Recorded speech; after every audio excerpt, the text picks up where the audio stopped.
15 kilometre ചെരുപ്പിടാതെ സ്കൂളിൽ വന്ന ഒരു കുട്ടി ചില മാസങ്ങളിൽ ഫീസ് അടയ്ക്കാൻ കഴിയാത്തത് കൊണ്ട് പുറത്തുനിന്ന് ജനലഴികളിലൂടെ നോട്ട്സ് എഴുതിയ ഒരു കുട്ടി, പലപ്പോഴും ഉച്ചയ്ക്ക് ഭക്ഷണം കഴിക്കാനില്ലാതെ പുസ്തകത്തിനെ പ്രണയിച്ചിരുന്ന ഒരു കുട്ടി. അവൻ 10ാം ക്ലാസ്സിൽ നല്ല മാർക്ക് മേടിച്ച് പാസ്സായി.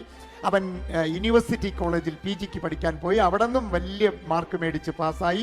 അവനെ ലണ്ടൻ സ്കൂൾ ഓഫ് എക്കണോമിക്സിൽ കൊണ്ടുപോയി പഠിച്ചു സ്കോളർഷിപ്പോടുകൂടി. അവിടെ നിന്നും പാസ്സായി പുറത്തു വന്ന് ഇന്ത്യയിലെ ഏറ്റവും വലിയ ബുദ്ധിജീവികൾ എഴുതുന്ന പരീക്ഷ എഴുതി IFS, അതിലും പാസ്സായി. പിന്നീട് MP ആയി, കേന്ദ്രമന്ത്രിയായി. പിന്നീട് എൻ്റെ രാജ്യത്തിൻ്റെ തലപ്പത്തുള്ള 300 ചില്ലാൻ മുറിയുള്ള രാഷ്ട്രപതി ഭവന്റെ അധിപനായിരുന്നു പുറത്തിറങ്ങി പോയപ്പോൾ KR നാരായണൻ എന്ന് പറയുന്ന മനുഷ്യനെ കുറിച്ച് ഞാനും നിങ്ങളും പഠിച്ചു. ആ മനുഷ്യൻ എന്നെയും നിങ്ങളെയും പഠിപ്പിച്ച പാഠം, മഹാന്മാർ ബുദ്ധിമുട്ടുകളിൽ സാധ്യതകൾ കണ്ടെത്തും, സാധാരണക്കാരൻ സാധ്യതകളിൽ ബുദ്ധിമുട്ട് കണ്ടെത്തും എന്നതാണ്.